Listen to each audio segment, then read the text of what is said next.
Welcome to the Streambox Live webinar. I want to start by thanking everyone for joining and taking the time to learn a little more about the new Streambox Live service. We'll begin by going over the agenda for today. I will start with a brief introduction and then move on to the overview of Streambox Live, touching on some key features like streaming and sharing, Amazon Web Services, and the Backend video management. I'll also be conducting an interview with George Thomas, owner of Over the Top Productions. George has been using Streambox Live and our Streambox ME Pro software encoders to stream live video of professional bike races to his website. In the interview, we'll address the workflow and how he was able to send reliable video using an iPhone and Samsung Galaxy camera. We'll wrap up the webinar with what's next for Streambox Live and other types of applications Streambox Live can be used for. At the end will be a Q&A. You can also type your questions during the webinar and we'll be able to answer those at the end as well. We'll begin with the Streambox Live workflow. On the left, we have our Streambox ME Pro software encoders that can be installed on iPhones, Androids, Mac and PCs, and the newest product is the Samsung Galaxy camera, which has LTE connectivity on Verizon's network. Camera allows the user to capture a little higher quality compared to a mobile phone. All video is sent over an IP network, whether it be Wi-Fi, 3G, 4G, BGAN, etc., to the Streambox Live cloud. From there, all video will automatically be archived, and the user will have the ability to route live video on air or to the web. If we had to describe Streambox Live in a sentence, we'd call it a many-to-many mobile video contribution and distribution service. The service includes many features: option to stream live video to the web or mobile device, video sharing, which is a feature that allows users to send live and file-based video email links to friends and colleagues in their address book, as well as live video links to Facebook and Twitter. There are 3 Streambox Live packages that range from $99 per month to about $1,000 per month. This new service offers 200 times more data than our previous plans and decreases latency between 30 and 90%. Because of our globally deployed servers around the world. Depending on where the video is being captured, it will strategically be sent to the closest Streambox Live server in that part of the world.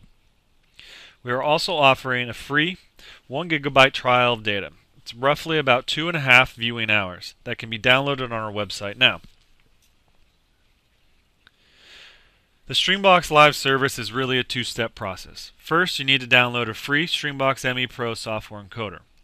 The user will then enter the appropriate metadata in order to send video to the right group. There are also paid software versions that have the ability to bypass the cloud and send video directly to a Streambox decoder or enterprise server. Here's a quick demonstration on how a user would start the app and begin streaming. First, open the app.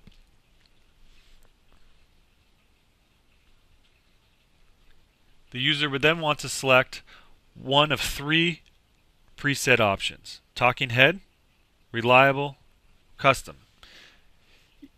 Each preset is explained a little bit more on our website. Once the preset is picked, you'll begin streaming. On the backend management side, an administrator would see something like this.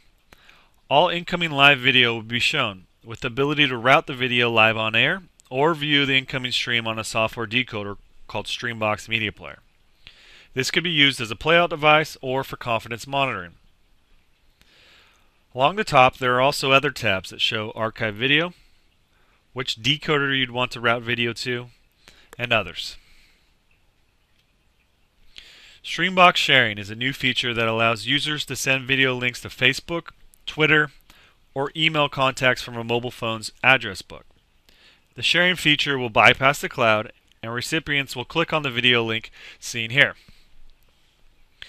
It will automatically open a media player to view the live video, as you can see on the right.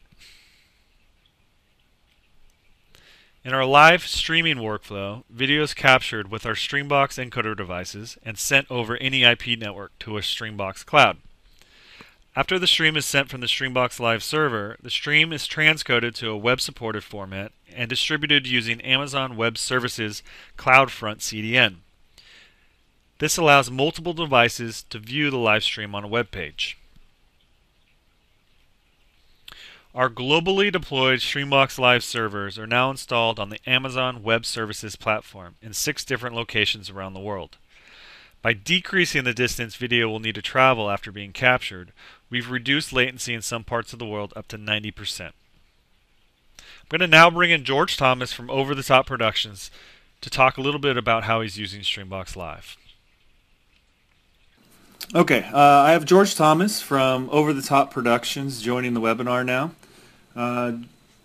George, do you want to introduce yourself, your title, explain a little bit about what Over the Top Productions does? Hi, Ryan. Thanks. My name's George Thomas, and I'm the owner of Over the Top Productions, which is I started it out as a podcast, but we really felt that bringing video in would be important to building the company and really turning this into something that people would want to use as a sports almost type of news agency where you can tune in, see what we're doing. We want to be able to offer live updates from races and reports that are, going on as they happen. Okay, and how are you able to use Streambox Live in your application? Streambox was great. I actually got an example of it sent to me from a race that I was producing, and they sent me a clip that was actually recorded and was uploaded, and I was able to watch it about 2 minutes after they shot the video clip, and I contacted him immediately and said, "This is amazing. It's exactly what I'm looking for," and it's worked out so well that when I was at Tour of California, I set up with Scratch Labs at King of the Mountains parties for each stage, and then was able to, as long as I had any type of cell signal, I was able to stream live and show the racers as they came over, but even more important, to make a bike race really engaging where you only see the racers go by for a few seconds.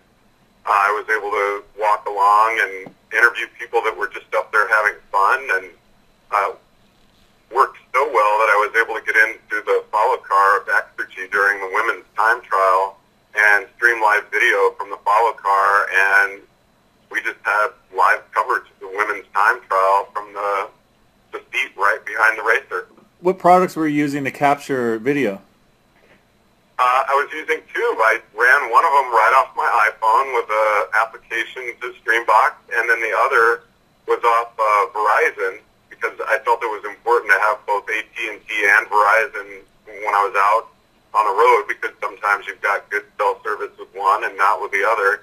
So I used their new product, which is a Samsung Galaxy camera. It's not a phone at all. It's just a 4G camera. Okay, and you can just hold that or mount it on a tripod and capture video?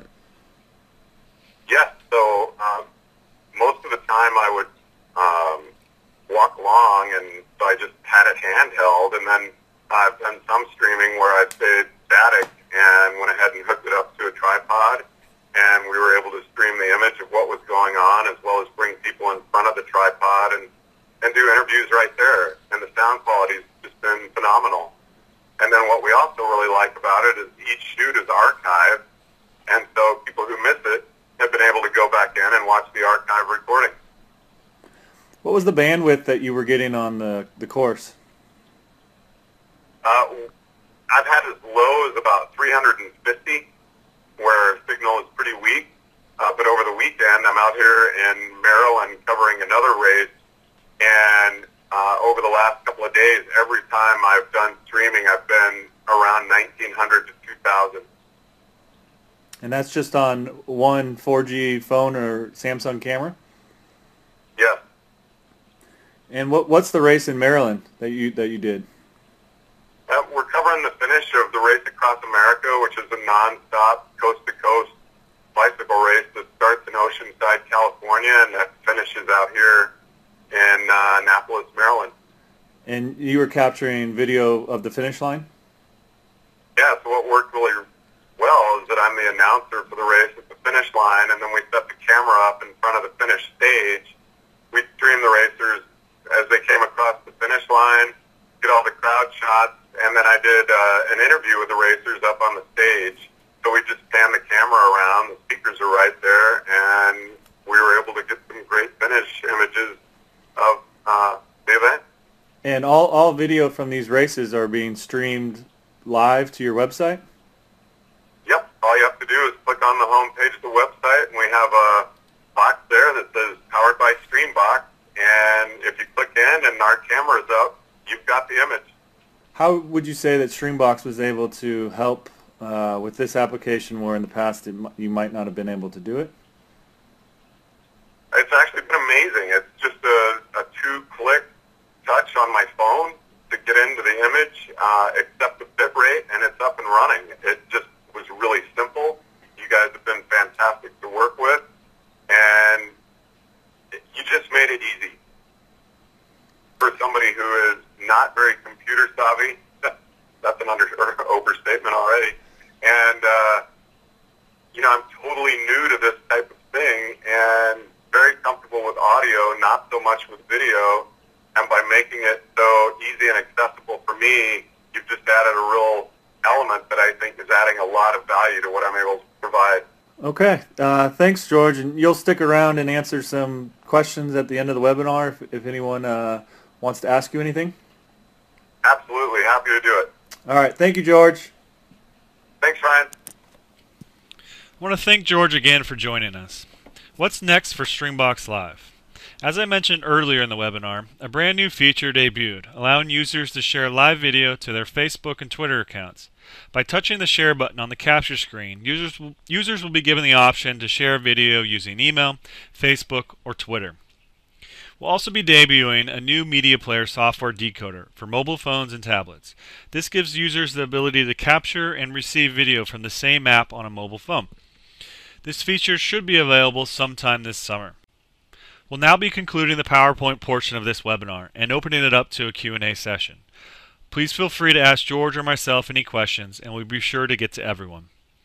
Thank you again for attending our Streambox Live webinar.